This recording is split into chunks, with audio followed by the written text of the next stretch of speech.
Ooh. All right, well, here we are. Ladies and gentlemen, it's another episode of In This Very Lane, In This Very Ring. In this very lane, huh? Yeah. Live. We're back in the studio this week. Cards and Comics, due to the coronavirus, has closed down for the temporary time being. It's Ritz. We got Butters over here. We're brought to you by our doc, make them yours, Dr. Paul Vidal, Specialized Physical Therapy, LLC. Check them out on the web, specializedphysicaltherapy.com. Poll topic for today. I like the fact that WrestleMania is on 2 nights. Butters, what do you think? Agree or disagree? I actually kind of like it. It's more WrestleMania for me. Why? I just said it. It's more WrestleMania for me. I love WrestleMania. 2 nights in a row. I mean, you can do so much more with that instead of just being locked down to what, 6-7 hours? Yeah, but are they going to do more, or is it just going to be a couple hours here, a couple hours there? I mean, they could literally take it. They even said, "Hey, we've got so many matches to fit on one card." Well, now they got 2 days to do everything and more. Mm-hmm. They could do. I take 6 hours a night. No, absolutely not. 4 hours. Either I'll way. take 4 hours here, 4 hours there, right? I'm all about that. But I am absolutely not going to sit through 6 hours each night. This is true. Okay. See, I like the fact that it's 2 nights, though. Yeah. Right? I like the fact that here we are, it's everything going on in the world, coronavirus, everything's shutting down, everybody's stuck in their homes, whether you're stuck in your home in quarantine or you're stuck in your home voluntarily or your entire state's on lockdown. Yeah. Everybody's stuck at home, one way or another. You need some sort of entertainment. No sports are on. A lot of your shows have halted production. You need something in order for people to get engaged, get involved, right? And that's where WrestleMania comes into play at for me. So the fact that it is on 2 different nights, absolutely, let's go. That's where, yes, right? Now, conversation is, do we like the fact of how the card is supposed, because there's a rumor floating around.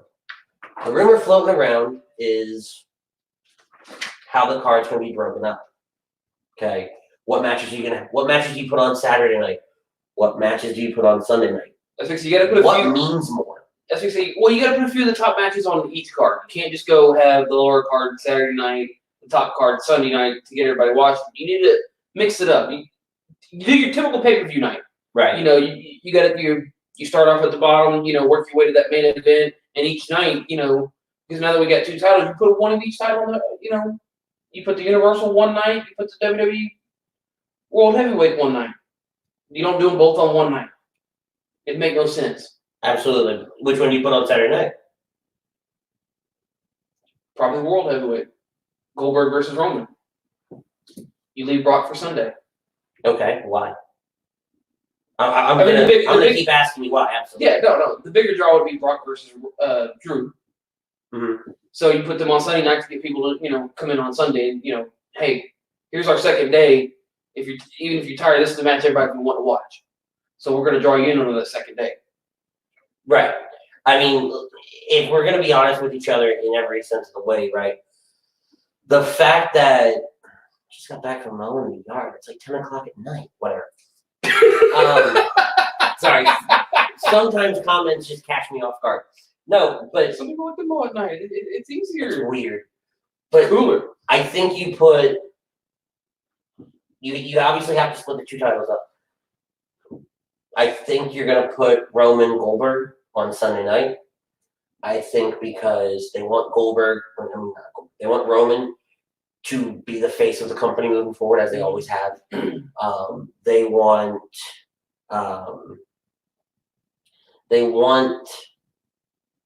that push. Drew Brock is your money draw for Saturday night. You want a reason to watch on Saturday, right? So because we're not used to it, we're used to an NXT takeover, right? Yep. On a Saturday night before a big pay-per-view. So what do you put on Saturday night? You put your thing like Brock Drew, Rhea Charlotte, AJ Styles, Undertaker. Because there's 9 matches on the card as of this morning, right? You're obviously going to split them up. This says, because we're not sure who's going to face the Miz. Is it going to be the New Day? Is it going to be the Usos. We're going to talk about why it's not heavy machinery in just a little bit, which I think they're going to start building towards that conversation that we had. Yeah, after this Friday night, I think we should what be do you do with Otis? What do you do with Dolph? How does that play? Yep. Shayna Becky's definitely a Sunday match. Goldberg Roman, Sunday match. Where do you put the SmackDown Women's title? You have 2 women matches. You have 3 women matches, only 2 nights. Where do you put that? Well, technically, you would have 4 if you have tag titles defended. If they do something with Alexa Bliss, Nikki Cross, Asuka, and Kyrie, we won't know that until this week when she calls her out. John Cena Fiend, that would be a Sunday show, right? Kevin Owens, Seth Rollins. It's one of those matches. I mean, we still don't know yet where. We don't even know if this is the final card. Obviously, it's not. Yeah. Right. There's still the uncertainty of what's going to happen with Dolph and Otis. There's the uncertainty of what's going to happen with the tag titles. The fact that it is 2 nights, to your point, if we end up with a 10, 11, 12, 13 card match, 13 card show, you put 6 on one night, 6 on the other night, you've got a 3-4 hour night right there. Yep. Right? Now we're back to 2 pay-per-views. Now WWE is fulfilling their commitment to us in the sense of we got something on Saturday night, we got something on Sunday night. Very last one. Will WrestleMania being taped get leak and ruin WrestleMania? Eric Scott, that's a good question. You know, the rumor floating around is that they're going to tape WrestleMania this week. Yep. Because, along with Raw, SmackDown. So I was going to say it for a little bit, but it fits in right here. WWE is reportedly planning to tape WrestleMania, the pre-WrestleMania episodes are on SmackDown. 2 episodes for Raw, 2 episodes for SmackDown. They may air old matches like they did with the Elimination Chamber match and the Royal Rumble match. The fact that Raw viewership increased during the Rumble replay signaled to WWE that broadcasting had achieved more rather than putting new matches that might have caused the ratings to drop. So in the same report, we've heard that WrestleMania might get taped. So in that sense, and they pre-tape it, what are your thoughts there? With the WrestleMania being pre-taped? Okay. If they don't have anybody in the crowd other than maybe say wrestlers or something, it might not get leaked. If they have people in the crowd, you know, because they could potentially have a couple people in the, you know, as like crowd, just to have somebody there to say, hey, I was there. Mm-hmm. Then yeah, it has the potential to get leaked. But then again, we don't know what all backstage sources that some of these so-called websites have that, you know, to get their leaks from could potentially, you know, leak it. So, I mean, if it leaks it, honestly, it could ruin WrestleMania for a lot of people before they watch it. So, but that's the question, right? Yeah. Sorry, I'm sharing the show while we do this. That's the big question. Does WrestleMania getting leaked? And maybe that's a future poll question, whether it's for us or for Lazy Ducking or for the WrestleMania Roundtable this Thursday. You know, does WrestleMania getting leaked affect WrestleMania for you? For me, I say no, because a couple different things, right? If I hear that it's getting leaked, I'm not looking at them. I can stay spoiler free. I've done it for The Arrow. I've done it for, you know, movies that have come out. Marvel movies, especially, right? Oh, yeah. I've been able to stay spoiler free. And if it means something to you, then you're going to stay spoiler free as well. Oh, yeah. Right? You know, Chrome puts in here thoughts on Daniel Bryan retiring or scaling back in the fall when his contract ends. I mean, he's got baby number 2 on the way.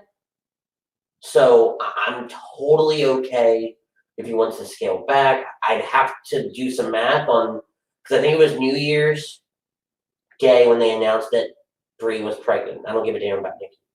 Nobody does. When they announced that Brie was pregnant. Yeah. 9 months would put her September. I think his contract's up October. So yeah, scale it back. You know, do something different. Oh yeah. You got another run. I don't see him retiring again. You got an unprecedented another run that nobody thought would ever happen. right? You were champion again.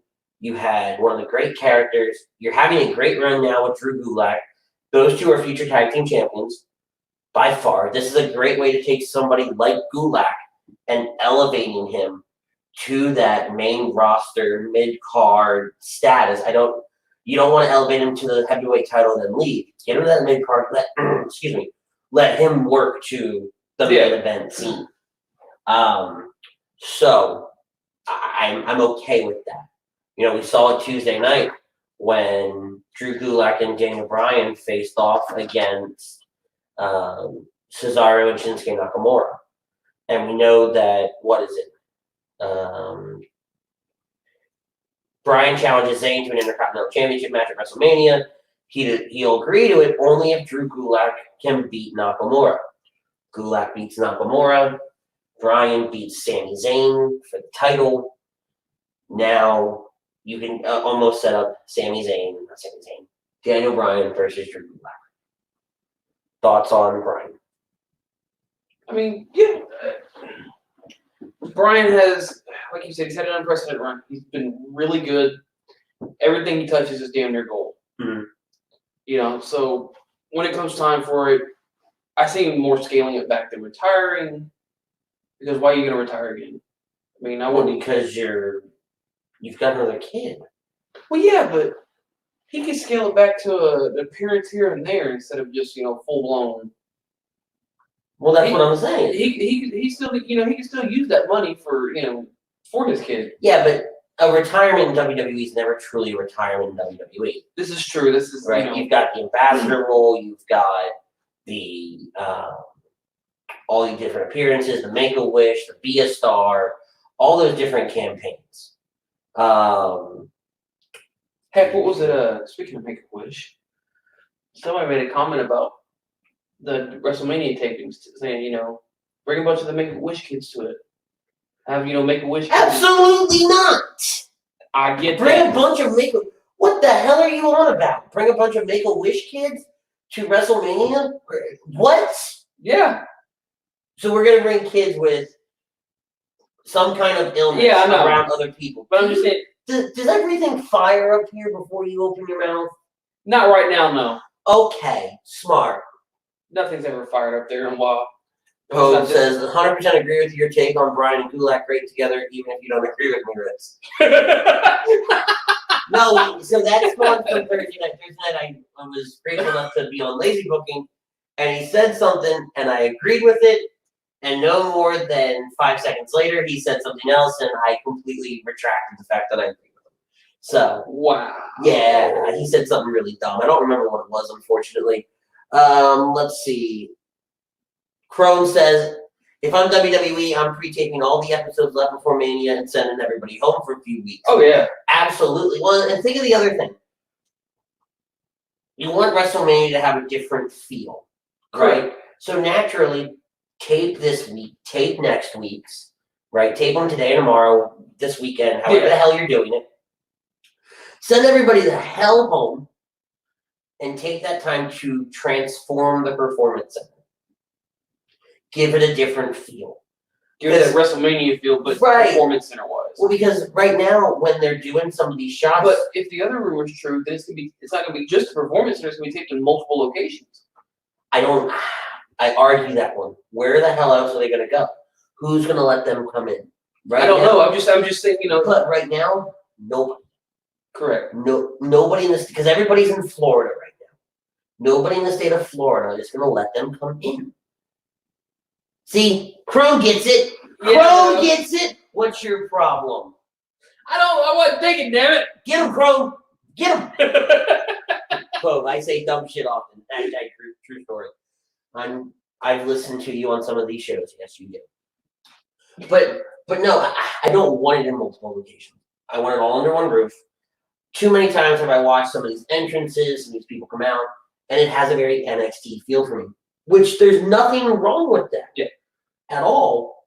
Is it because the missing crowd, or is it because of the Performance Center? No, it's not even that. It's camera angles.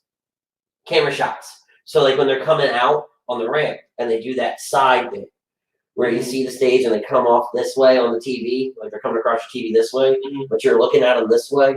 Like, that's an NXT entrance to me. Yeah. You know, give it that different feel. You know, speaking of entrances, did anybody see Gronk's entrance on Tuesday? No. Don't. It's bad. Now you're gonna make me want to just go see it. Just see how bad it is. It's bad. I'm not even a big fan of Gronk. Period. So what? Because we haven't talked about it. We haven't talked in a while. What are your thoughts on Gronk hosting WrestleMania over 2 nights? I mean, first off, it's just another host. I mean, we get hosts all the time in WrestleMania. It's just, and then you've got Gronk. The dude's like he's on Adderall 24/7. He's way too hyped up. Well, but he stays hyped though. Yeah, I know. And that just kind of. I know. I'm sorry. Shut up. So Chrome says, may as well line them all up and just play Russian roulette with a gun. No different. Chrome says, screw you, Ritz. I loved Gronk. I hated it. The only reason I'm going to be nice to Chrome, I'm nice to Chrome for another 2 hours my time because it's the bastard's birthday today. So I already said happy birthday to him privately, but I'll say it here. Chrome, we wish you a happy birthday. We hope you enjoyed it in your quarantine. But no, look, don't get me wrong. I'm okay with Gronk wanting to explore this avenue. I am too, but I just. But I said it Thursday night, and I can't wait to see what happens over here. But with more Gronk comes more mojo. And I don't want more mojo. Nobody wants more mojo. Mojo doesn't want more mojo. You know, if there's a joke in there, I'm just going to be really nice about that. You don't want no more mojo, huh? Ah, cute. Very funny. Haha. Who has a better social life? It's called work. Shut up. I work too. Thank you. All right, work so 70 hours a week? Yeah, I do actually. Eddie jumps in saying Sami Zayn versus Daniel Bryan will happen at WrestleMania and will steal the show. If WWE will let them wrestle and have a lot of time, however, Sami Zayn will retain because Daniel Bryan will take time off for 6 weeks because he wants to take care of Brie Bella that's pregnant. I don't think he's going to take time off. I think that time comes. He's going to ride this out. Right? I think that time off comes when Bree's not going to be doing house shows. Yeah, I think you see him scaling back on house shows. He's only going to come in for TV. Maybe the house show before, just to I say TV only. This way he can come in, do the show, and fly back out and take care of it. Right, especially as we get into the summer months and everything like that. But I think you're going to see it more. Because if you do that, you're technically only missing 2 days. You know, Breeze by herself for 2 days tops. Long enough for him to fly in, do the show, fly out, come back home. So you got your typical 5 days. It's WWE. I mean, and Daniel Bryan, they're going to work with him. Oh, absolutely, they're 100% going to work. They want him to stay. They're going to find every way possible to make him stay. But see, so here's the other thing, right? Daniel Bryan's going to fly in on a Sunday. On a Monday. He's going to do the house show Monday night, drive to the city Tuesday, do Thursday. Fuck. I totally forgot they're on Fridays for a minute. Fly in Thursday, do the house show Thursday, whatever they're doing. Correct. Fly out, do the show on Friday, fly out Saturday, he's back. Saturday of the week. Well, that just miserably failed. You and your pin, I swear. It's really a problem. It's such a huge problem. You have a pin problem. Everybody did empty shows this week. Yes. Right. I think we're in agreement. We both like WrestleMania on 2 nights. Yeah. I think it gives us something to look forward to. It gives us that escape. I'm a little pissed because I'll probably still be at work when it airs.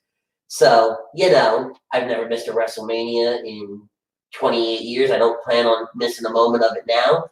I really don't give a damn. I'll make that work. I promise you. I'll send you spoilers. I'll hit you. I'll hit you so hard. I'll hit you in the face. I'll drive to your house with WrestleMania on my phone and hit you in the face. I don't think you understand. Well, I know you have it on your phone because you did it with what was it? Hell in a Cell that day? No, it was War Games. Or no. We were coming back from I think it was we were headed to your parents. I think it was Hell in a Cell. Yeah. Because you literally set it up there. We were gonna go get food. No, I also had it the day of War Games. I had the audio playing through the car when I came here. I wasn't in your car at that time. No, but I watched it because that's when we had our Funko party here. Right? Monday Night Raw is is an empty crowd once again. Correct. Edge starts to show. Did you catch Edge's bit? Yeah, I caught a little bit. Yeah.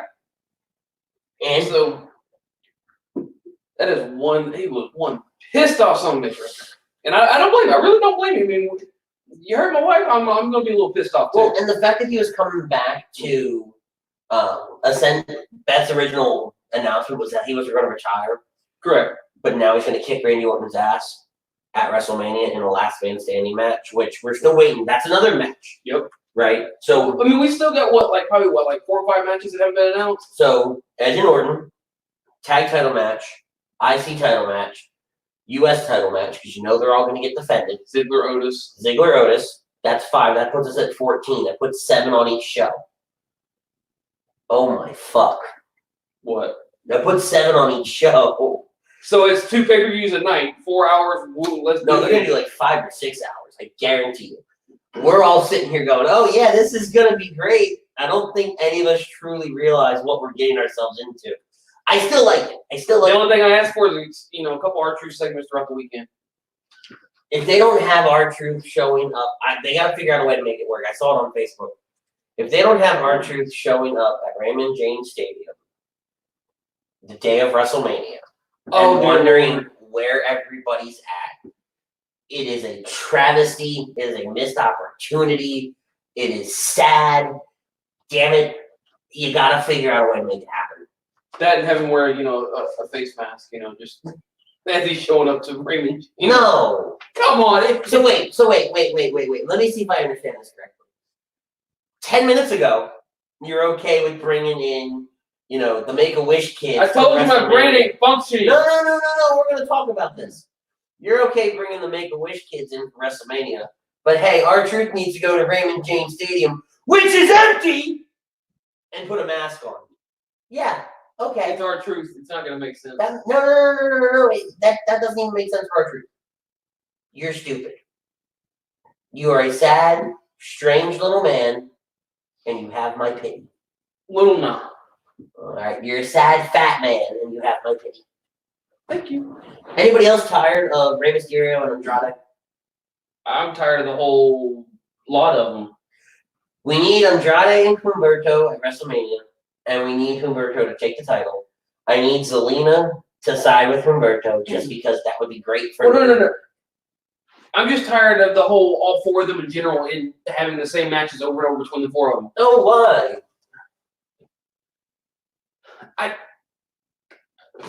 It's Roman versus freaking Corbin all over again. No, it's Dolph versus Corbin all over again.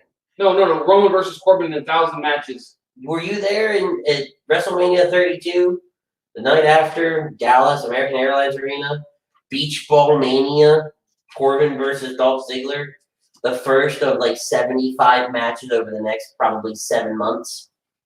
You don't remember that? No. I do. You want to know why? Because I was there. I was a part of it. I watched it. For some reason, Asuka was on commentary. Oh, I didn't see that. That had to have been hilarious. You didn't see that? Oh my god. No. So Chrome loved it. Other guys loved it. I didn't like the match. I went back. I listened. I didn't watch. Yeah. Right after we did lazy booking on Thursday, I listened to Asuka. I didn't watch the match again. It's good. It's really good. You don't have a fucking clue as to what she said. I figured as much. It's kind of out of place, but it fits with everything else because the So it's Triple H, Michael Cole all over again, except this time with Asuka. Yeah, pretty much. Yeah, no, absolutely. Did you watch The Undertaker's contract signing? Watch the bits and pieces, yes. How he just didn't give a fuck. Oh, no. He didn't care. That music, I've never, that might be even when he was the American Badass, that might go down as the quickest Undertaker entrance. I'm talking motorcycle. I'm talking about when he got burned in the Elimination Chamber. I heard it was quick. He rolled down the ring. He's not in any gear, right? Like, he didn't even bring just a beanie on and pants, yeah, right? he didn't even. It looked like he was wearing his wrestling gear. Like, he didn't bring the straps up, kind of thing. You know, Okay. when he takes the straps down after a match and it's kind of just all there. He just legitimately didn't care. And AJ pops up on the Titantron and signs a contract and looks at Luke Gallows and says, "Take it out there." And Luke's like, no, not at all. I'm scared cat. Carl Anderson. No, I'm sorry, it was Carl Anderson first, then Luke Gallows. Luke Gallows goes, "Take it out there." No, not at all. Both of you take it out there. Sure. They take it out. Gong, lights go off. Pop, Undertaker behind them. Beats the crap out of them. Signs a contract. Stuffs it in Carl Anderson's mouth. And the whole time, AJ's still on Titantron, watching this all play out. And Undertaker just walks back up. So, do we see at WrestleMania the return of the American Badass? Would you be upset? Oh, no. I'm just asking you. I love it. I would absolutely love it. Even if it is for just one night, I mean. Well, because we said it last year, you know, we said it, Lazy Booking said it, any wrestling fan said it. You know, yeah, we're getting Kid Rock in the Hall of Fame, so we have to get the American Badass. Like, that has to be a thing, right? Right? They're getting this giant runway. He can ride his motorcycle. That has to be a thing, right? Right. Did we get Kid Rock playing American Badass? No. Did we get the American Badass? No. What did we get? Him pop up about halfway down the ring and for his match. Wait, no, back up. Was he there? I don't think the Undertaker was there last year at WrestleMania. I was in the stadium for 8 hours. Like, I don't think he did have a match last year. I don't remember a good chunk of that day. It was a very long day. You've said this about many times, but yes. It was a very long day. Chrome knows. Chrome was there. Jax knows. Jax was there. But you could still do that here. Like, somebody said it, and they kind of skipped over it on Thursday night. Was you could do Undertaker's American Badass entrance at the Performance Center, just like Becky did with her semi-truck.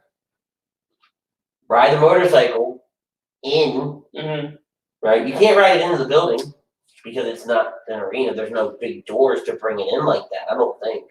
I don't know how the Performance Center is set up. They might have something in the back, but not that big. Yeah. Right. No, they can have a big rolling door.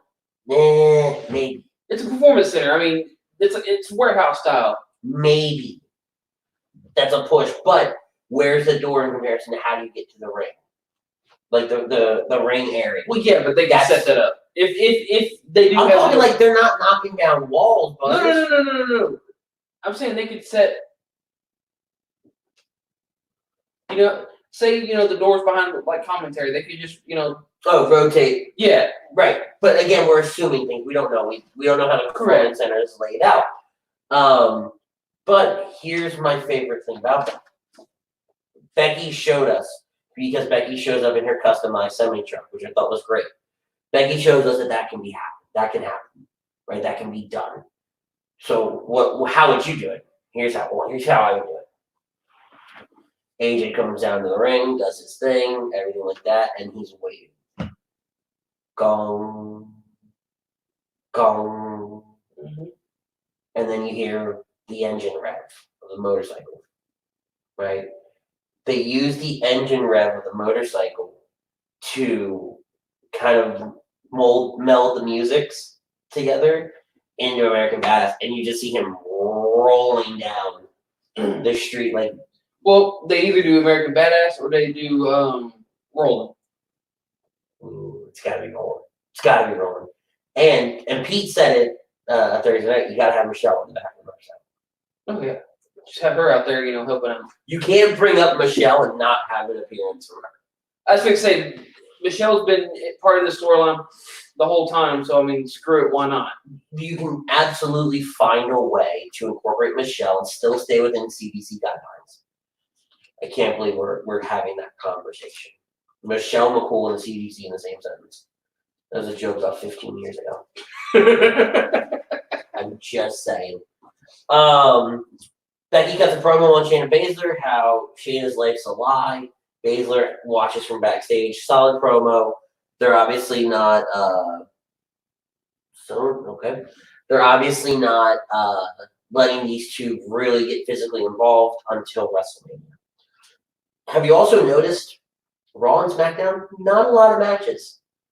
It's been a lot of segments. Not a lot of wrestling's been going on. I think maybe because of CDC guidelines that they try not to keep as many people in the building, so it's just in order to have a couple matches, they've got to have some sort of filler for Raw's 3 hours. They're definitely going to need to be filler. Well, but not even that. I think it's just they're wanting to keep everybody healthy. Right. They're trying to avoid how many? What was it? 3-4 years ago when they had 3 years ago when they had everybody and their mother out with injuries. Yeah. No, I'm sorry. It was Dallas. It was 4 years ago. Everybody and their fifth grandmother was out with an injury. And so now they're trying to keep everybody as healthy as possible. So let's have, say, 3 matches, couple segments, and filler as in, here's a match from WrestleMania 30, here's a match from this pay-per-view. It's understandable. I didn't like Kevin Owens's. I did, but I didn't. I didn't like his promo that he cut. Calling out Seth? Calling out Seth. I do like the fact that he said he wants to beat Seth in the same building where he believes he earned his place in WWE at the Performance Center, everything like that. That's cool. Fine.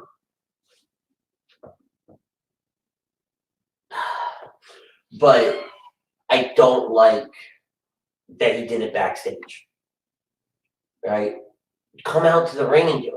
Is there a reason not to be out in the ring? I don't know. That's what I'm getting at. It's like, are they only allowing people to come out to the ring every so often? Are they? I don't know. But it's one of those things to where I love the empty arena. It adds so much to some of these segments. I say this, and we're about to talk about the Stone Cold Steve Austin segment, which completely obliterates my entire thought process. But if we get to AEW, we get to the Matt Hardy segment. That obliterates it too. Yeah. Thoughts on a Coco Beware comeback? I don't want it. I didn't even heard of a Coco. I haven't heard of it either. I don't want it. I don't want it at all. It doesn't sound fun or entertaining to me whatsoever. That's like I say. It's been how long since we've even heard of Coco? When he got inducted into the Hall of Fame a few years back. That's like I said. That it's like induction. Where's he been? So I mean, like, it's not something I'd be very interested in seeing. Is he coming back to the indie scene? Is he like? Even if he comes, he doesn't need to be there. I'm a firm believer, and I've said this with Hogan. Goldberg's getting there. Taker's getting there as well. After a certain point, stay out of the damn ring. Yeah? Stay out of the ring. There is no reason for you to be in that ring at all. I am not a big fan of the comment of, let the young guys, old timers need to step away, let the young guys do the job, everything like that. I'm not a fan of that because there are still some people like Ricky Steamboat at WrestleMania 25 that can visibly still go. Mm-hmm. But other than that, I have no desire whatsoever. None at all. But no, I like the empty arena because it elevates all the promos. It elevated John Cena, Bray Wyatt from last Friday night. Yeah. It elevated Edge from this week. It elevated, to an extent, Becky's. It gave Undertaker's more of a not real feel, but more of a, you fucked up, I'm gonna kill you vibe. And they can actually go a little more with less people because with them trying to pander to the kids, to the parents. I mean, yes, people are going to be watching, of course, but with nobody pander, but with nobody in there, it kind of falls a little flat. We're gonna get to that comment in just a moment, but with AEW, with the opening promo, we're going to talk about AEW in a moment, the opening promo with the Elite, that elevated it to such a higher level.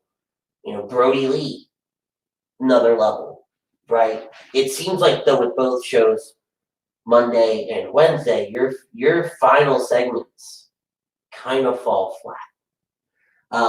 Do you think WWE should have special matches weekly with the UFC? What do you mean? I don't know if I completely understand the question now that I fully read it. I don't know if he means like the UFC or give me a little bit more on that. I don't know where you're going with that. In the meantime, Austin comes out to declare March 16th National 316 Day. Because why not? Right? So before we go into his blue collar comedy routine, which was okay, what's your favorite Stone Cold moment? Beer See, truck. I posted on Monday what everybody's favorite Stone Cold moment was. You know how many beer truck responses I got? I mean, if you truly want to go there too, though, but they're also my another top one would be the invasion angle, his return. No, where he's walking and where JR, the full cue, and then he's walking down. Oh, he's walking. He's talking. It's the old Stone Cold. Oh my God! See that? I mean, all-time Why favorite. can't we get that JR? Oh my God, I'd love to have that JR back. I would just love JR that doesn't suck. But no, so my favorite, so obviously the beer truck, because that was right before my first WrestleMania. Yeah. So that one stands out to me. I love the Austin 316 says I just whooped your ass. That's iconic. Yeah, he's iconic. Right, Obviously, start 360. Yeah. But when he's sitting there playing the guitar for Vince, or when he sits there and pulls the gun on Vince. His first stunner on the Vince. These are a lot of those moments that when you say Stone Cold Steve Austin, that's what pops into my mind.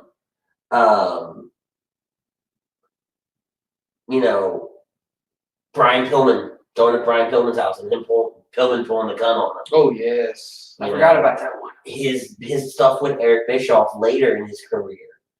Those are things that come to mind for me. But no, that invasion angle where he comes back and I always watch it. I have to watch the full segment. You can't just watch. Like, I finally actually found a full segment. I think it was on Facebook.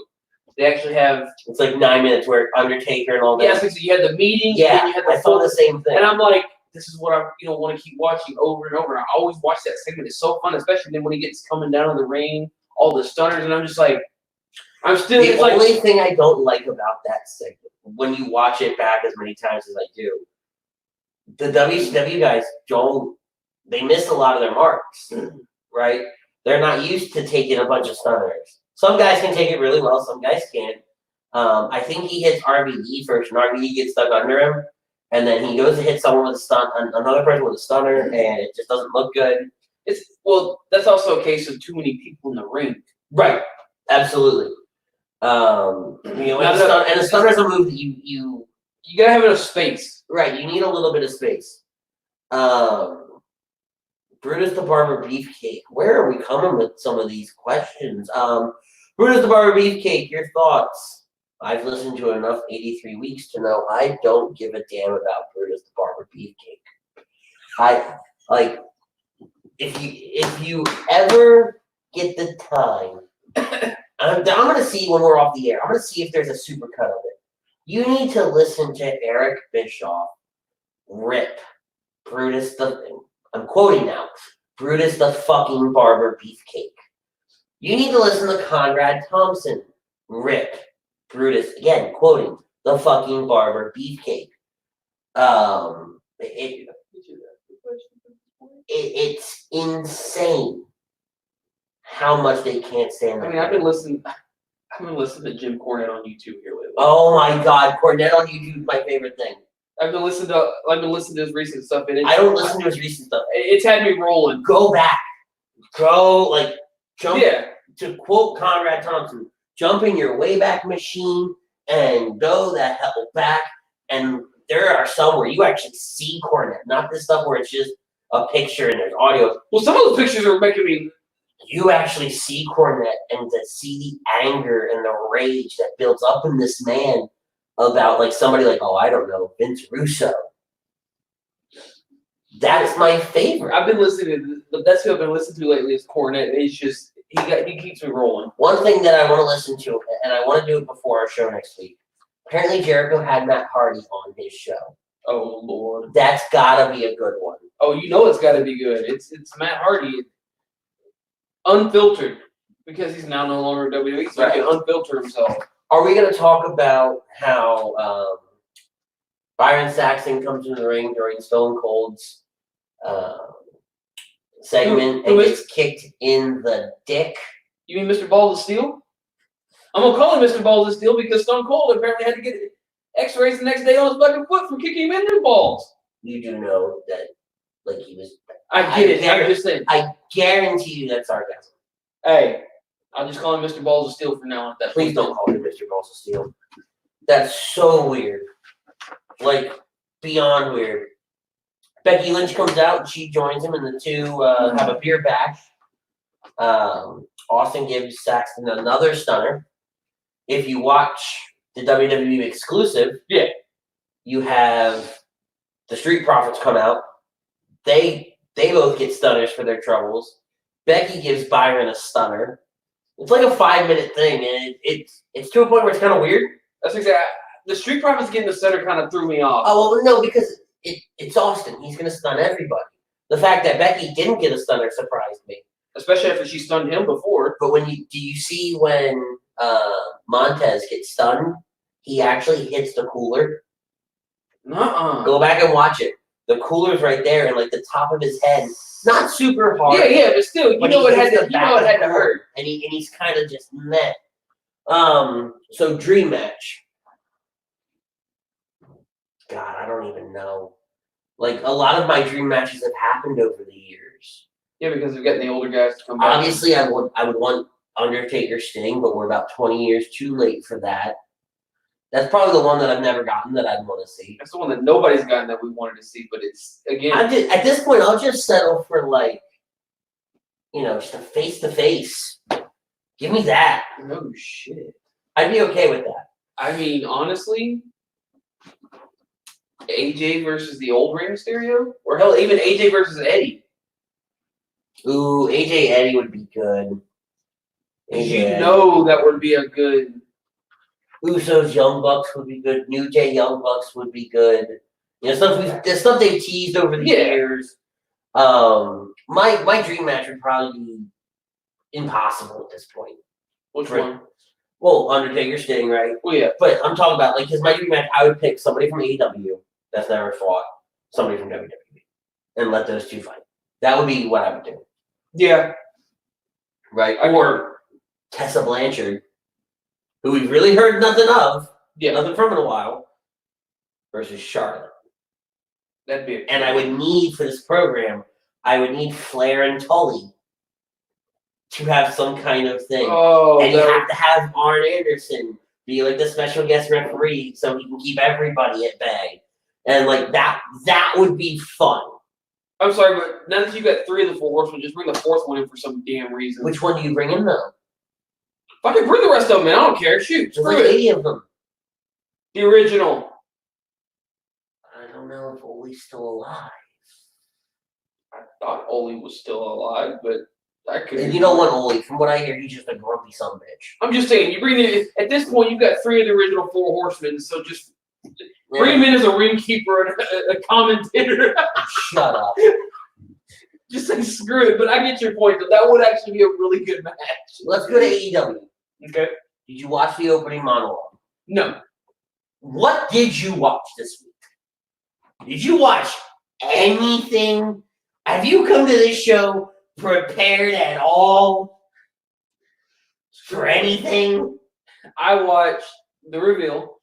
Okay. I watched the Matt Hardy reveal. Okay.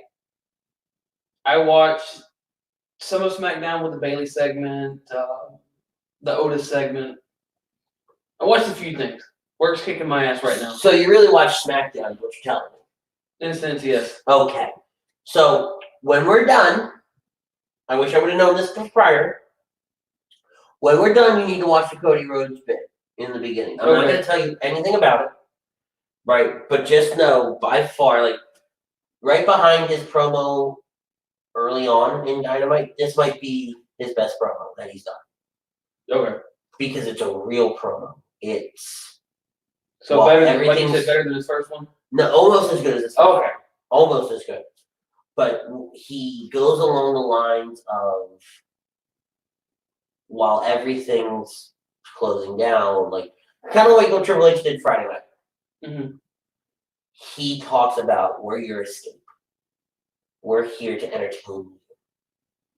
And then he calls out Nick. Is it Nick or Matt's there? I think Matt was there. Matt's there. Calls out Matt. He calls out Kenny Omega. They call out Adam Page, and you get that little moment. It's interesting to see on AEW, they do more wrestling than WWE did. Yes, that was a lot of the big comments as I'm reading, like when I'm watching these segments, that they felt like AEW did a whole lot better this week because they threw out more wrestling, they threw out a little bit better content, the camera angles were a lot better. But you got to think about it. If you're watching AEW right now, they're not building anything. Blood and Guts has been postponed. Yeah. Right? They don't know when it's going to happen. Right?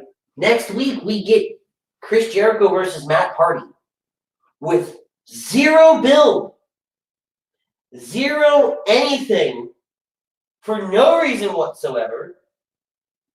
Matt Hardy, Chris Jericho. It was announced by Tony Khan in some letter he put out. That's one I ain't heard. Right. It was announced yesterday. I thought I had the letter. I don't. Valdez says, hi, what's going on, Valdez? But it's just, that eats away at me.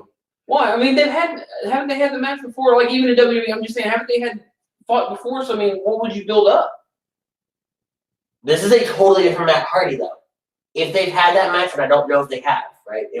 I could be wrong, too. They may never touch. These are two totally different characters than you had here in WWE.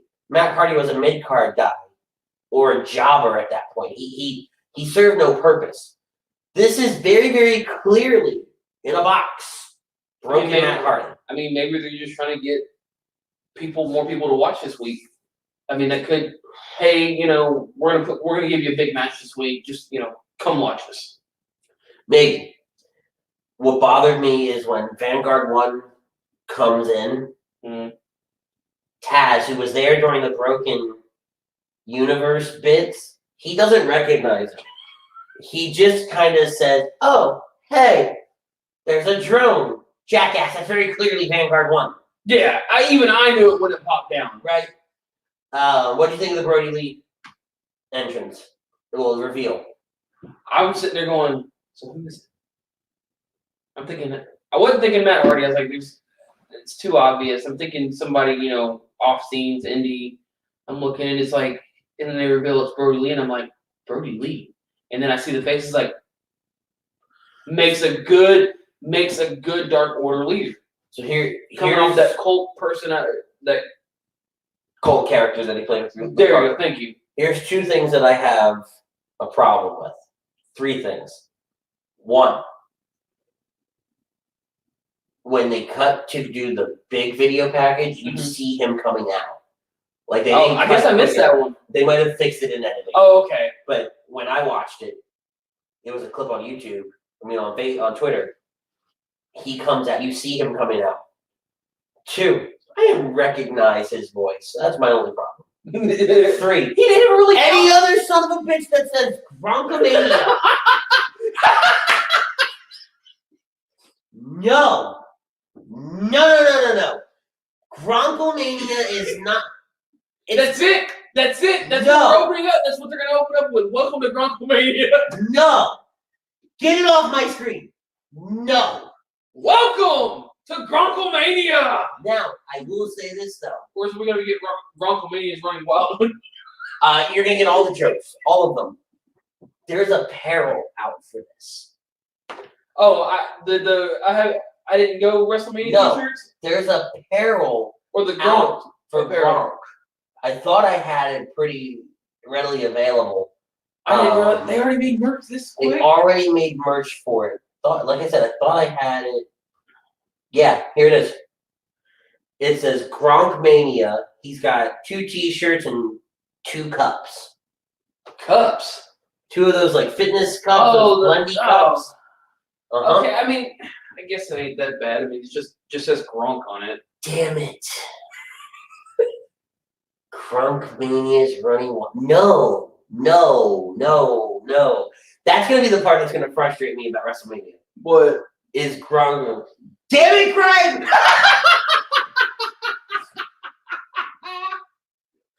Gronkomaniacs running wild. Oh my god.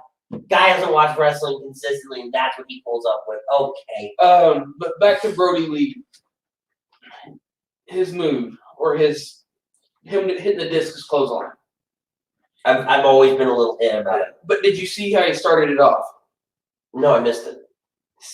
He started like he was doing Sister Abigail, brings him up, turns into the discus. That I like. It's like you combine Sister Abigail and the discus clothesline into one. I don't know if he did that just. No, but he does make the comment about how old people underestimate him, or have some old man underestimate him, or whatever. However that line is, that's my favorite line. The dig at Vince. I watch every Monday and Friday. You take that back. No. It's a good idea because having a 5-hour show is so cringy. Brother, you're going to still have a 5-hour show. We're getting 10 hours of WrestleMania. Easy. We're getting 10 to 12. Easy. I think you get a 4 to 5 hour show Saturday and Sunday. I say, well, you could have one day take 4 hours, the next day take 6. No, they're going to split it evenly. You think so? Because they're that crazy. This is true. It is Vince. Exactly. It is WWE logic again. But no, I mean AEW is fine. I did like John Moxley. He gets interviewed saying how he's not medically cleared to be in the building, and then he drives off in the Mustang that the inner circle gave him. Priceless.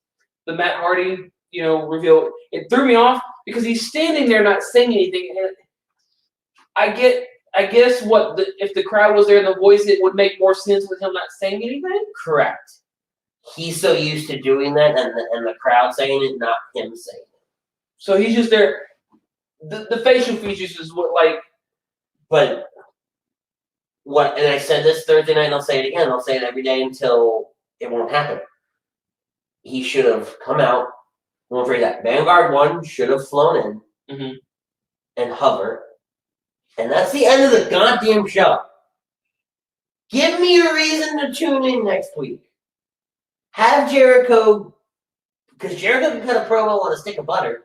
Have Jericho cut a promo on this drone. And why did this drone show up? And what does the drone mean? And what games are they playing? And then have Matt Hardy show up.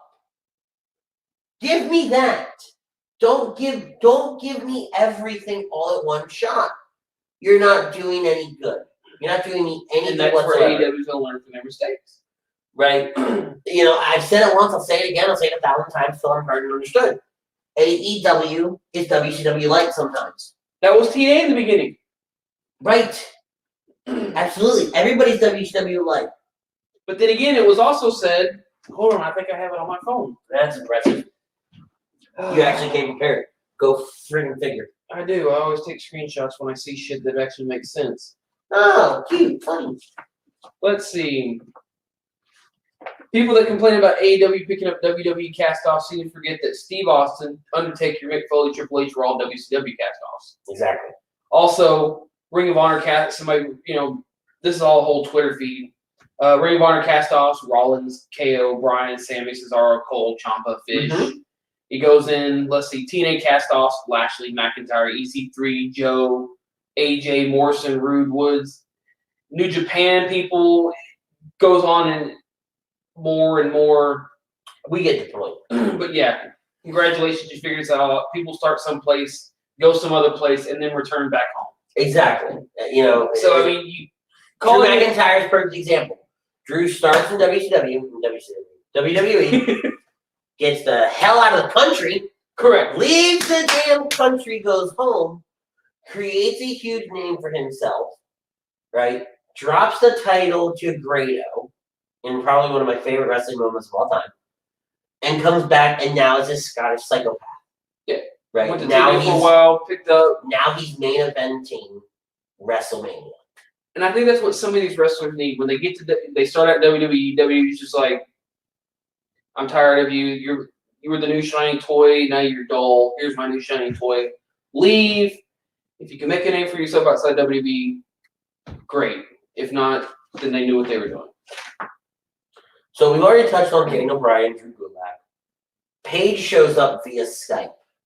The interview felt weird. I don't know if Paige was actually live or if it was a pre-taped interview that they put up. Like, it felt like...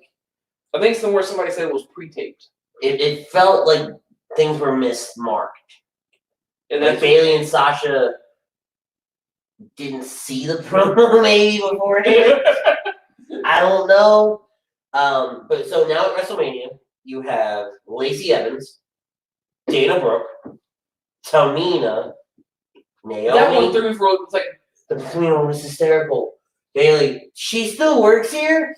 Well, yeah, no, that's what threw me for a loop because it's like they just tossed her in there to have that sixth woman. But it's good to bring Tamina back out. You know, you need a Natalya on True. SmackDown. You need the bruiser, the heavyweight of the right. You know. And Sasha Banks. See, from what I kept seeing, it cut off right as she's looking over at Bayley, and it just cuts off, and I'm like, I want the full thing. I want to see where the full, you know. She smiles. What I saw, she smiles. She sees the title and smiles. So it's like now you just broke up the friends. Because you put a wedge between them. Yeah, because you just threw that title, and she's like. But we knew that was coming, right? We're not getting the 4 horsewomen anytime soon. We knew we're going to get Sasha and Bayley. Sasha being the face. Yep. Right, because she's going to get a pop when she beats Bayley. Although I think Lacey Evans is taking the title at WrestleMania. And these two are going to go do their thing without the title. They don't need the title to have this fight. Correct. So supposedly with this match, Bayley defending her title at WrestleMania. Fun fact is, she's going to be the only woman in WWE to have defended the Raw, SmackDown, and Tag Team titles at WrestleMania. Yeah. So another Bayley getting another first. Well, all of them do. Bayley, yeah, Sasha, Bayley's had probably the most. No. Hell no. Charlotte. You think? I think so. She ain't done Money in the Bank. Neither did Bayley. Bayley won Money in the Bank and cashed it in and won. When? It was Carmella.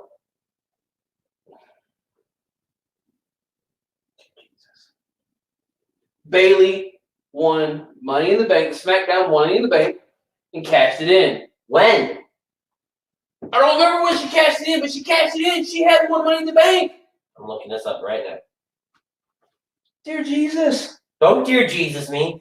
You've been so unprepared today. Shut up. I don't want to hear it. I'll come Shut your dirty I'll come pie over, hole. fine, and I'm coming over and prepared next week.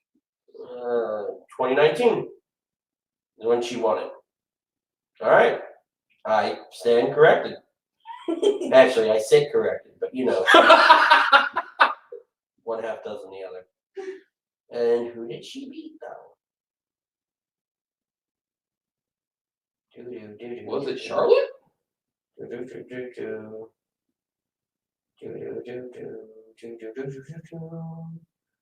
It was Charlotte. She beat her later that night.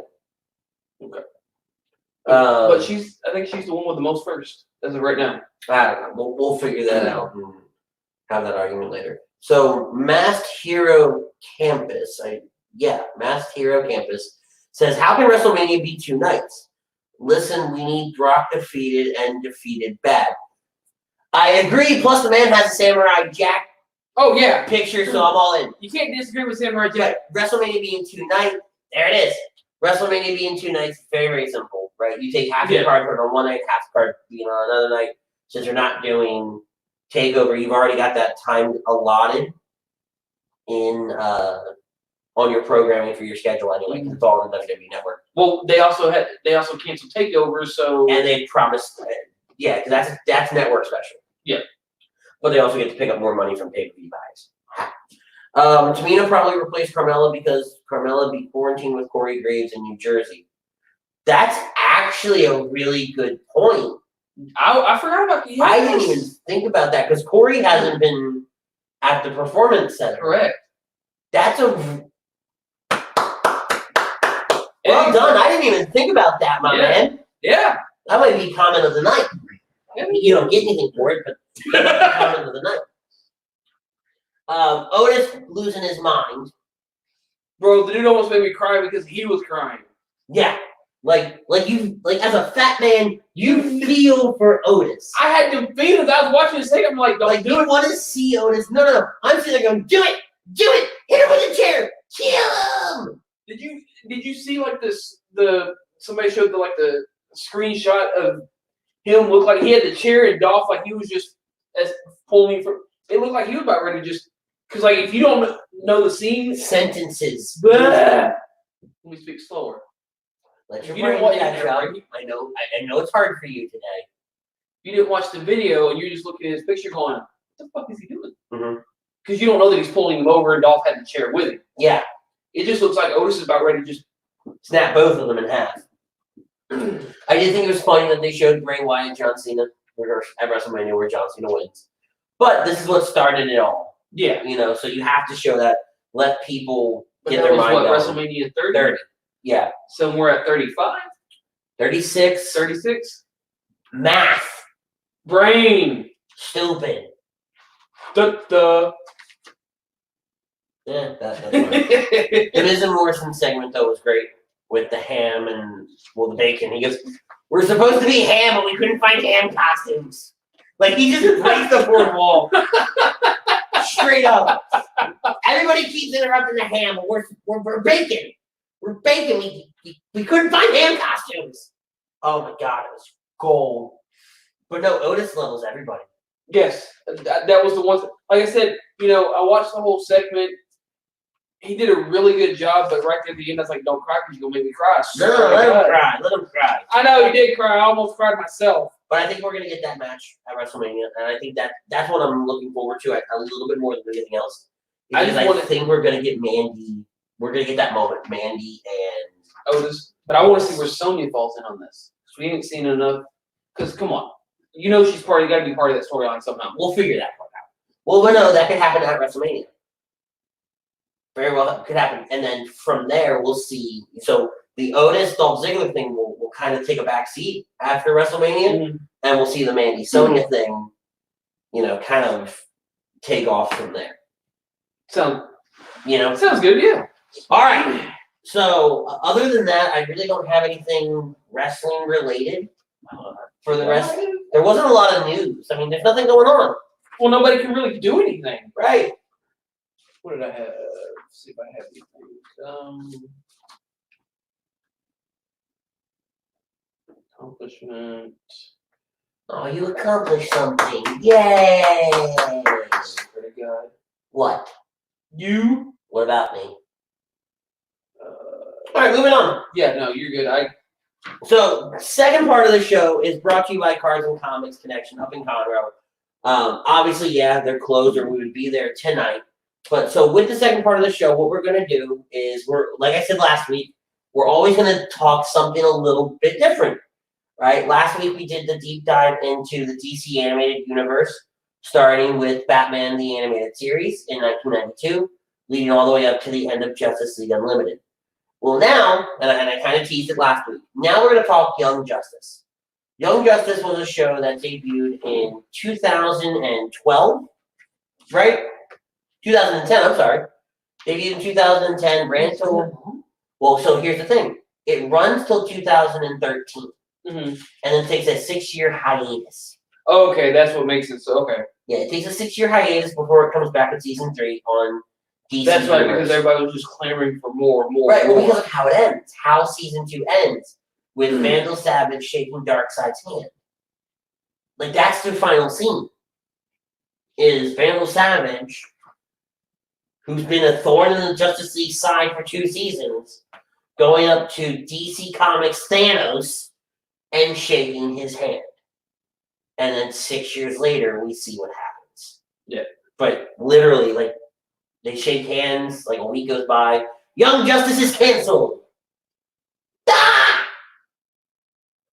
So what Young Justice It's really loud in this room alone. That's not my problem. Okay. So what Young Justice is it's a show about essentially the sidekicks. Yeah. Right? So in a sense, it's a different take on, like, say, Teen Titans. Right. It's a different take on Teen Titans. There is a comic book out there revolving around Young Justice and the cave and the team and everything like that. It focuses on the lives of a group of teenage sidekicks attempting to establish themselves. It all starts with that very first episode where Speedy, Kid Flash, Wally West, Caloram, Aqualad, Dick Grayson, Robin, Speedy, Roy Harper all get brought to the Hall of Justice, right? They think they're going to be members of the Justice League, when in reality, they're put on hold while the actual League goes to figure out why 4 ice villains all attack simultaneously in 4 different cities, right? Pearl Harbor, Gotham, Coast City, and Central City. Star City and Central City. During this time, Roy Harper gets frustrated because he's not getting to join the League. He leaves, right? And what's his name? Robin, Kid Flash, and Aqualad go to Cadmus. They discover Superboy, who's being a clone, who throughout the course of the series, we learn he's a clone of Lex Luthor and Superman. Oh, so they're cloning both of them into one building. Exactly. What? Yeah. The big bads for that season is the Light. The Light consists of Vandal Savage, Ra's al Ghul, Lex Luthor, Queen Bee of Bialia, Ocean Master, Brain, and Clarion, the Witch Boy. Does Brain include Mala? Not when they show the Light, but you see Mala a couple of times. It seems kind of weird when you have just a Brain by himself, because usually he's always accompanied by Monster Mala. Yeah, no. When they attack, there's a point where the Light gets attacked or whatever, and the Brain's there, and you see Mala there. Okay. But in the meetings, because the meetings are all done via essentially Skype for villains. They're big plasma screen TVs. No, I get it. It's funny. It's the way you put it. Skype for villains. What's wrong with Skype for villains? I'm sorry, it's a tour of the Hall of Justice. They're not members of the Yeah. So what Batman does is he thinks while they find Superboy, they expose Cadmus for doing illegal cloning and different things like that. Batman and the rest of the League agree to allow the sidekicks to operate as their own team, a covert ops team. And they're going to operate out of Mount Justice, which used to be the Justice League headquarters. They're trained by Black Canary. They're given their missions by Batman. And Red Tornado is like their den mother, because the kids need babysitters, even when they don't stay there. But that plays into a mold. How do you have Red Tornado as a babysitter? Because Red Tornado's emotionless. It's great. Oh, that makes much more sense, actually. Yeah. Red Tornado is just Batman with different powers. Yep, think about it. Mm-hmm. Yep, it's a thing. But see, in season 1, you get a villain. You get T.O. Morrow create Red Torpedo and Red Fire. Right? Is that what he calls them? But 2 other Reds, because they're called Reds. Well, yeah. And they attack Mount Justice, and it turns out that Red Tornado was a mole, and it's all good fun. Absolutely good fun. Sorry about that. Members of the team: Dick Grayson, Calderon, Wally West, which you talked about. Superboy shows up. McGann Moore's John Jones's niece. And then Artemis Croc. So how do they explain her with the thought the Martians were gone other than John? So she's actually not a green Martian. She's a white Martian. Uh-huh. Mm-hmm. Yep. Let that sink in for a minute. Okay. She can. So Artemis, who I just mentioned, she's the protege of Green Arrow. Who you find out that Artemis, her sister is Cheshire. Her father is Sportsmaster. Her mother, I think, was Huntress. Sportsmaster and Cheshire work for the League. Yeah. They're bad guys. And there's that family dynamic throughout, which is fantastic. Like, you and I were watching clips earlier, when Artemis dies at the end of season 1. Mm-hmm. No, I'm sorry, in the middle of season 2, she dies. Sportsmaster goes after Black Manta because Calderon killed her. Calder is Black Manta's son. When I say there's a whole lot of clusterfuck happening in season 2, there's a whole lot of clusterfuck happening. It sounds like they're making it that everybody's related to somebody in there. To a very certain extent. Season 1, you also Arkansas. No. Oh. How many people did we just insult? Holy hellstorm. In season 1, we get the Sphere, which is a new Genesis. Correct. You get Wolf, Roy Harper, Satana makes an appearance, and Rocket makes an appearance. Just out of curiosity. Sure. Does Shazam make an appearance in this series at all? Yes. So it's actually really comical. There is one of my favorite episodes of, I think it's season 1. And you caught the end when Zatara becomes Dr. Fate. Mm-hmm. It's that episode, right? It's right on the back half of that episode. And what happens is, it's season 1. I'm pretty sure it's season 1. Because maybe it's not. No, it is season 1. You still have Dick. Excuse me. Wow. George the Animal stealing junkyard dog. No, I don't want it. It's called Misplaced. It's season 1, episode 19.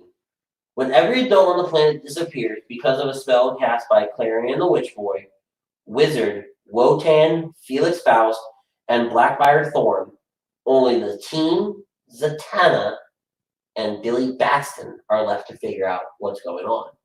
So the best part of this is Billy Batson, when he's Billy Batson, with the team.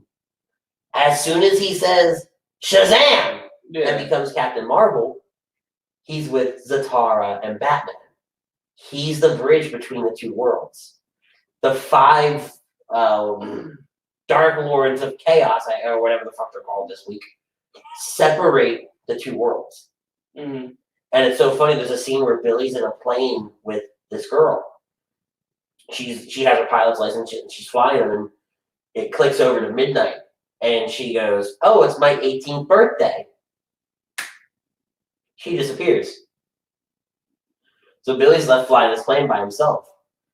And he says, Captain Marvel has, the ability to, the courage to do this, but so does Billy Batson. And he says, Shazam. And poof, he's the plane's gone. There's nobody else on the plane, the plane's gone. And then he sees the girl just falling, just straight up falling to her death. Flies after her. Which leads me to think, if there were children on a plane during that time, would they have died? I'd have to say so, because the plane wouldn't be there, and there's. I was going to say, if they're disappearing from vehicles and the whole thing, It's a great episode. You have to, if you haven't seen that one, you have to watch it. Another good episode is Cold Harbor. It's season 1, episode 20. It's in the very next episode. It's Kid Flash's birthday. Mm-hmm. Right? He just so happens to find out that Superboy and Miss Martian are a thing. That kind of crushes him a little because he had a thing for Miss Martian, just a little bit. But Batman gives him a task to deliver a heart transplant from one end of the country to the other. Okay. It's for a 10-year-old who is in line to inherit the throne. Okay? While the rest of the team's going out with the Justice League to fend off these ice fortresses, Kid Flash runs, and he gets stopped by Count Vertigo. There's a fight that ensues, and you're led to believe that the girl dies. There's such a touching moment when she doesn't die, and Kid ends up saving the girl, and it's fantastic. It's a fantastic episode. But you know how season 1 ends? How? So the whole time, there's been a plan there's a mole within the Justice League. Yeah. Right? Okay, Always talked about a mole within the Justice League, within the team, whatever have you. The team learns that Justice League is brainwashed after Red Tornado tries to infect them with Starotech. Okay? After Starotech, the little star things. So they've taken Starro and pretty much made him as a... Converted into technology. Okay. So instead of getting the alien Starro, we get Starro in technology form. Right, and this actually starts at the end of the last episode. Okay. Red Arrow, Icon, Plastic Man, the Atom, and Dr. Fate are all welcomed into the Justice League. Icon's protege, Rocket, joins the team, is what they're called. They're called the team. Mm-hmm. During the ceremony, the team receives an alert about Cheshire boarding a plane. After finding the plane crash, the group is attacked by Riddler, Cheshire, Mammoth, and Shimmer. After winning the battle, the team recovers a suitcase containing modified Starro biotechnology. So they recover the case. There's a moment in the Watchtower where everybody's there and they've all been infected by these little bits that go in the back of their neck. And Vandal Savage shows up. He's welcome, and they all kneel before Savage. And that leads us into the finale. And in this finale, the team realizes that Batman's not acting right when he gives them their new mission. When he tells them that Roy Harper was the mole. When they got Vandal, but Roy escaped. Right. There's little things that aren't adding up. Yeah. So they go to the Watchtower to fight the Justice League. And there's a great moment where Superman and Batman fight Superboy and Robin. And there's a video going around YouTube from years ago. That battle is put to the Mighty Morphin Power Rangers theme song. And it works, though. It's amazing. You want to look that up? Yeah, I'll show you when we're done here. At the end of season 1, Robin alerts several members of the team and the league that the original 7, so Batman, Hawkwoman, Jon Stewart, Martian Manhunter, Superman, and Wonder Woman, 6 members, not Flash. There's 16 hours of their day that no one can account for. They're not on the Watchtower, they're not on Earth, they're gone. Mm-hmm. Season 2 is a 5-year jump. Dick Grayson is now Nightwing. And they still operate the team, right? But you have new members of the team. Beast Boy, Lagan, Aqualad, Wally West, and what's her name? Artemis have semi-retired. They're living together now. Roy Harper's doing his own thing. Jim Harper is the clone, right? He takes the name Jim, but keeps the last name Harper. Mm-hmm. He's still part of the team as well. Right? I think so. I don't think this has happened yet. Back up. Blue Beetle's there. Batgirl's there. Wonder Girl's there. You've got a lot of different people now. Well, again, like I said, it's 5 years. Bart Allen Impulse shows up from the future to make a stop, and he crashes the Garrick's wedding anniversary. And there's a lot of cool stuff, but there's also a lot more going on at this time too. I wonder if I have that list. No, I don't. But you get things like Warworld shows up and Mongol, and how they take over, how the team essentially takes over Warworld. There's the Reach shows up, and are the Reach good guys? Are they bad guys? The Krolatan, are they good guys? Are they bad guys? You know, what's the UN perception versus what, and the public versus what really is happening? You know, there's the light, there's team, there's the league, there's deception, there's, you know, Calder turns, Artemis dies, Artemis becomes Tigress, Tigress trains with Destro, McGann pretty much breaks Artemis, breaks Calder, because they didn't, Artemis, Wally, Nightwing, and Calder didn't rope anybody else in on what was happening. They needed to keep the circle tight. That's in episode 7 is when she dies.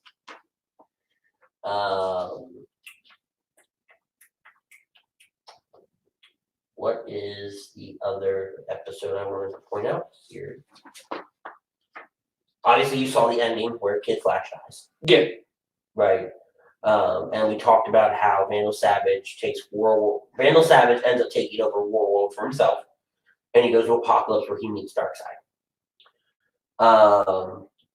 There's the meeting between the Light and the Reach where everything just breaks down. I mean everything, but it's one of the best fights of the entire series. There's Black Beetle, there's Mongol, there's Green Beetle, there's Blue Beetle. Every beetle of the rainbow. Not yet. Despero shows up. The Atom plays a big role here. You get Static Shock at one point. You get Black Lightning teams. And that's very important as you go into season 3. Okay?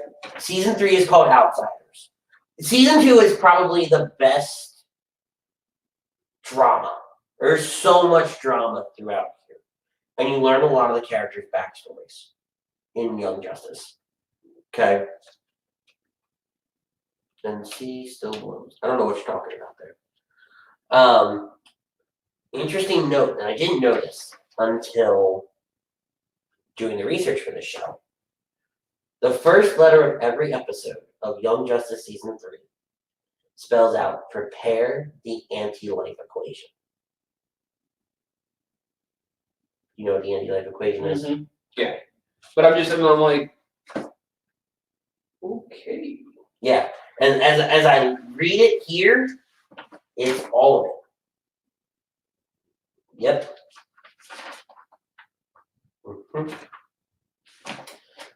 Season 3.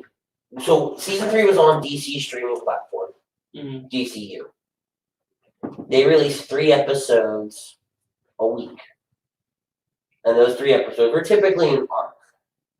Okay, so they released an arc at a time. Yeah, kind of, but there was an overarching bit as well. And it all surrounds this girl, Halo.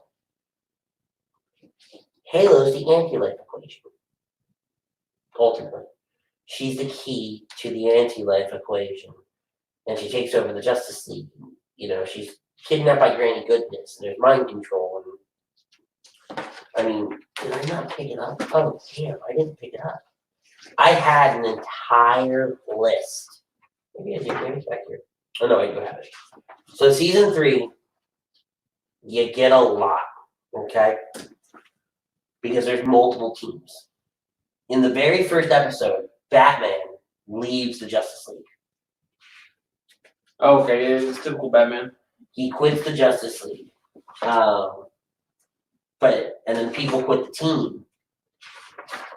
Right? Where is it? Do I have it here? Hold on. Because there's a lot of people that actually get up and quit.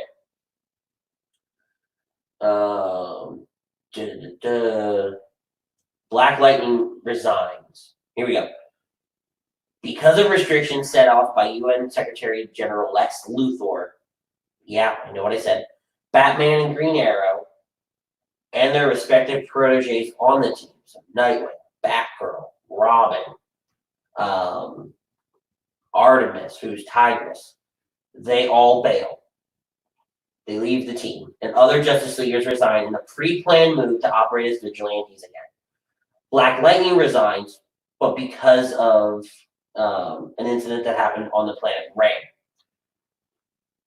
Okay, so by this point, Batgirl is Oracle. Mm-hmm. Okay, she's in the wheelchair at this point. Okay. So they're still following the continuity of the comic books. They're just To a degree. Yep. So the team consists of Artemis, Miss Martian, Halo, Oracle, Nightwing, Robin, Spoiler, Arrowette, Orphan. You've got these two different. They're one bit, but Nightwing, Robin, Spoiler, Arrowette, and Orphan and Oracle operate separately. Okay.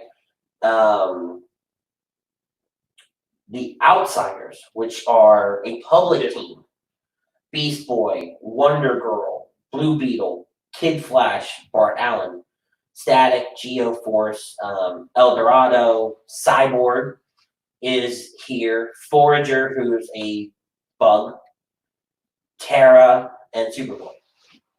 God, that sounds so Teen Titans-ish. It is very Teen Titans.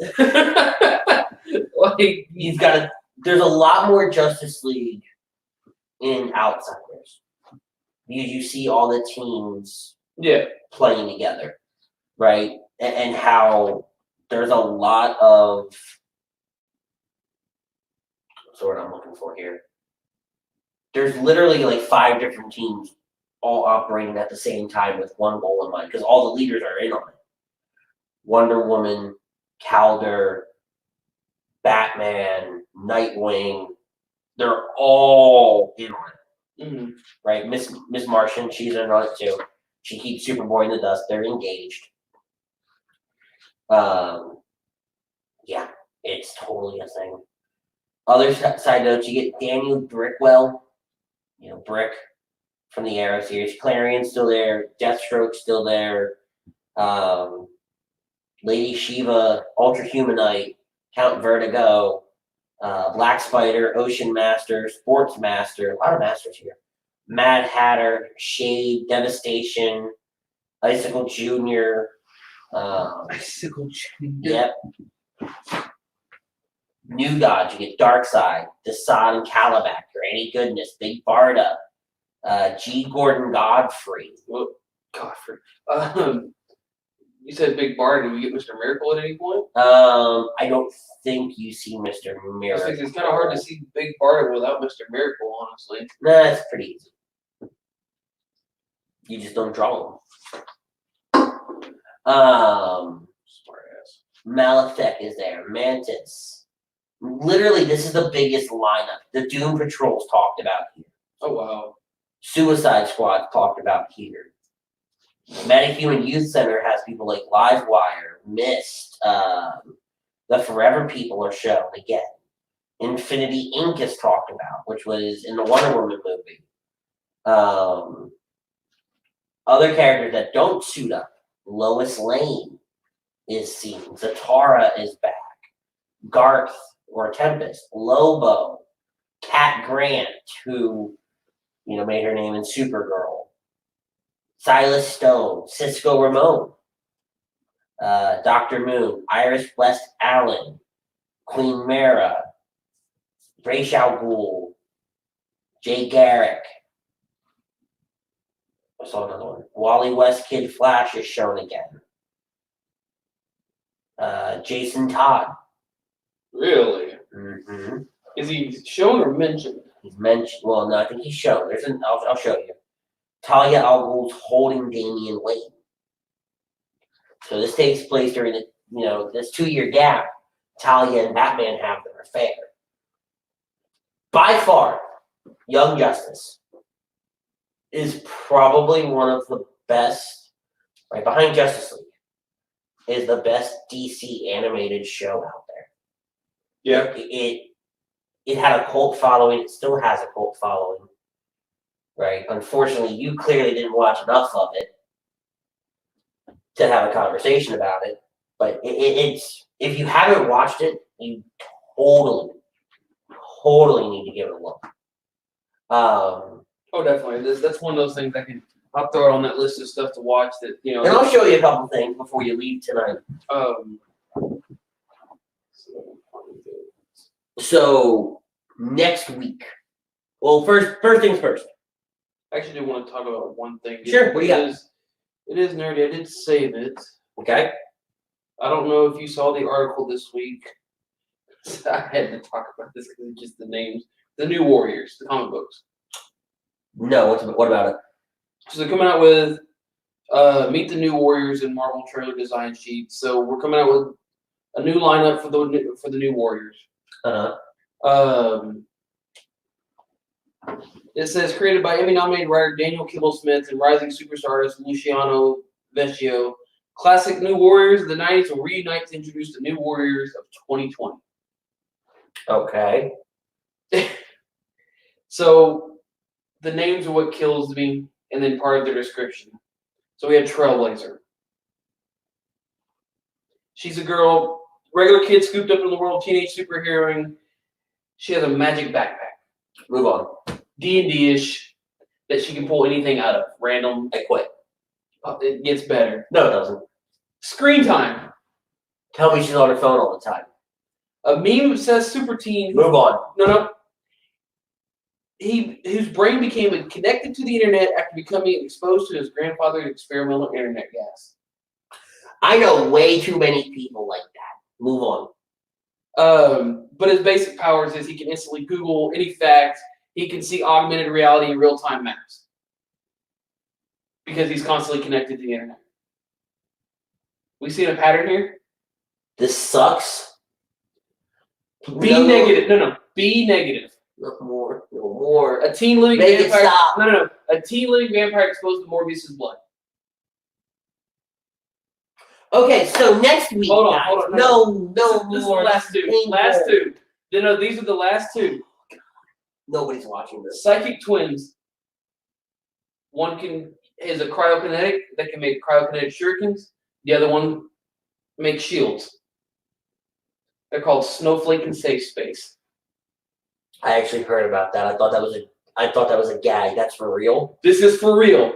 The kids of today are the names of the superheroes in these new books. Okay, so let's talk about next week because that was brutal. So next week on this show is going to be our go-home show for WrestleMania. Okay. Thursday night on Lazy Booking is going to be the WrestleMania Roundtable. We're going to do a WrestleMania show. We're going to dive into some of the older WrestleManias. What's our favorite WrestleMania? What's our favorite match? What's our favorite moment? Kind of break down WrestleMania as a whole. What does it mean to people? What does it mean to the wrestling industry? What does WrestleMania weekend typically mean to the wrestling industry? We're going to have some fun with it. We'll do a couple different things, right? We've got a ton of wall space where I can do whatever the hell I want to because, it's my house. Graphs and charts and run-alongs. And brackets. I don't know where you're going with that. I don't know either. I don't even know what the hell a run-along is. You know what a graph is? Yes. Okay. I was trying to go with brackets, and I don't know why I said run-along. You don't want me to answer that. So yeah, next week we'll do that. We'll also announce the WrestleMania in this very ring Universal Predictions Challenge ballot. Obviously, Andrew Gibson, and I don't know how the hell I missed this, but Andrew Gibson is the champion. He's been on the show before. He's chef on the show. For the love of God, he is not walking out of WrestleMania as champion. So, and this is going to be a question I need to ask you. This way we can get it out now. So, no, I'm not saying the title of anybody. No, that's not what I'm saying. So, should they tape WrestleMania? Should spoilers go out? Do we do a prediction ballot? If spoilers are out, and I start seeing that a lot of people are just all 100% right, then no. I will nix the ballot. Okay. Okay. Well, this way there's some clarity just in case this doesn't right. And I can do a different video at that point if need be. But if spoilers do come out and we start seeing, I'll put the ballot out there. I'll take time to make it. And we start seeing that there are people just clearing the slate, then obviously, yes, I'm going to cancel the WrestleMania ballot. We were also supposed to, because I don't know if we're gonna be able to watch WrestleMania together, just because of time, because of different variables. We were supposed to bring back the In This Very Ring Intercontinental Predictions Championship, which is a you, me, show specific thing. Yeah. I don't know if we're gonna be able to bring that back, but once everything goes back to normal, we'll definitely bring that back. We'll bring back the NXT title, which was supposed to be defended. It was vacated. A lot of titles up in the air. No joke. Moving forward. We don't know when we're going to be back in cards and comics. We don't know when things are going to go back to normal. There are a lot of questions. We know the state of New Jersey is under a lockdown. We know the state of California, Pennsylvania, Chicago. A lot of different places are under lockdown. Guys, I can't stress it enough. We need you to be safe out there. If you have no reason to go out, don't go out. Now, I always say that, and I still have to go to work on Monday. I still have to go to work as well. Coke industry has not slowed down. It is. Car industry has, but it's a totally different conversation. But no, seriously, if you need a car, call me. I'll sell you one, right? Just throwing that out there. All right, Michaels and Triple H. What? Man's got to eat. Shameless plug. I didn't get looking this way by starving. Don't. I swear to God, don't. I was going to say, since when do you have time to starve? Good point. We're going to be back, but as long as we can, we will always be here. Correct. On a Saturday night to talk about whatever you guys want. We're going to do WrestleMania next week. We probably won't do anything super nerdy next week. We're still adjusting how this nerdy stuff works. And if there's something nerdy wants to, lean on or talk on. Right. We want to bring something different to A2D Radio because you are not a sports fan. I watch some sports, not all, but not. You are not a sports fan enough to have a 2-hour conversation about it. No. You can ask around. You can ask anybody on A2D Radio, Frank, Ryan, Ralph, Chuck, Crow. They will all tell you, I don't know squat about sports at all. So I'm not going to have a sports conversation. Oh. So what do? We go to the well. We bring in our nerd side, right? It's an escape for people that, may not go out. Hey, look, Tom finally chimed in. It only took him an hour and a half. I'm totally kidding. No. No. Obviously, Tom's going to be live tomorrow with Agree to Disagree. They're going to talk all the NFL trade stuff that's happened all week long. I think craziness that's been going on. I think some people might have had aneurysms this week with things that have happened. I had an aneurysm in Houston, but that's just me. Oh yeah. So because you are a Texans fan, and we have this time at the end, this may be the only time we have sports conversation on this show. I need to know, how did you feel when you saw DeAndre Hopkins left the city of Houston? When I found out it was Bill O'Brien that did it, That's not English. Exactly. That's how pissed I was. Like I said, I'm a big Houston fan. I don't know all this cats. I don't know all that. I just less. That's because you're a Philly fan. And what's wrong with being a Philly fan? Oh, please, please say something dumb. Nothing's wrong with being a Philly fan. Good save. It ain't being a save. It's just there's nothing wrong with it. You're just not, a straight up Houston fan. Well, it's not even that. Like I enjoy the Texans. I'll root for the Texans. Oh, yeah. They're in a damn different conference than the Eagles, right? So I can do that and get away with it. That's because I root for the Eagles. Don't get me wrong, but it's one of those things when you trade a good player away. Oh, it was the dumbest thing you could have done. And you traded him away for nothing. They got nothing. Nothing. You got what? A small time player and what? A couple draft picks. Well, I think it's a 4th round this year and a 2nd round next year, the other way around, something like that. Woo! Even Ric Flair wouldn't woo with that. But anyway, Tom Brady's not a Patriot anymore. They're going to talk about that tomorrow. Ooh, that was a ooh. On Agree to Disagree. Guys, there's going to be shows all week long. Don't worry about that. Here at ATD Radio, we're still going to bring you all the fun, all the excitement every single week. We're going to be back next week with our own little WrestleMania preview show. What? Let's fix it. Why do you have the mouse? Oh, because we're going to have our own little WrestleMania preview show next week. Until then, guys, if you don't have a reason to go out of the house, don't leave your house. Please Don't stay do in. anything stupid. Stay home. Stay home, stay safe, stay healthy. The healthy thing, you'll get over it. Guys, I'm Ritz. That's Butters. We're going to see you on the other side next week, right here on In This Very Ring. Brought to you by Cards and Comics, Specialized Physical Therapy, and Buck Services. Oh, wait, before we cut off, I have this, I've been using over the last couple of days, the In This Very Ring show page to highlight local Texas businesses that are still operating during this time, especially those in the food industry. We want those that are struggling. We want to be able to help them any way we can. So, guys, if you know a business, whether it's local to Texas, local to you in Philly, in New Jersey, wherever you're at. Because I've seen places, yes, they're still open, but it's, it's takeout only or carry Well, yeah, out. but like today, we did B52. Yeah. B52 is a brewery in Conroe. They're open their normal hours, 12 to 8. And if at any given point you order anything over a 4-pack, they're going to do a 20% discount. Yesterday we did Baker Street in the Woodlands. No, it's not because it's where I go for karaoke. But they're the ones that gave me the idea. They were doing fish and chip orders. $5 of every fish and chip order went to their employee relief fund. 50% of tips went to that same fund. That's what I say, because there's plenty of people that are, they're struggling because their jobs are, they're out of work because some people aren't able to go to work right now. Yeah. They're only keeping essential staff to make food and get the orders out. I know a lot of managers are working because some of these managers are salaried. Their employees aren't getting anything. I've got a lot of friends affected by this. I've got places lined up through Wednesday to highlight a business a week. Guys, seriously, if there's anybody that you know that needs some help, needs their business promoted because they're still open while the shutdown's happening, they're only doing to-go orders.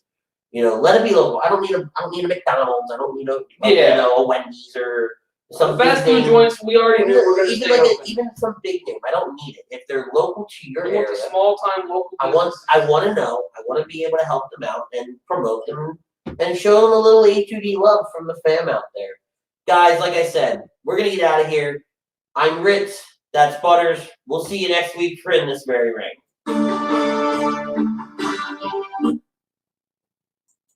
Or the music's just gonna randomly stop. Okay, cool. Great.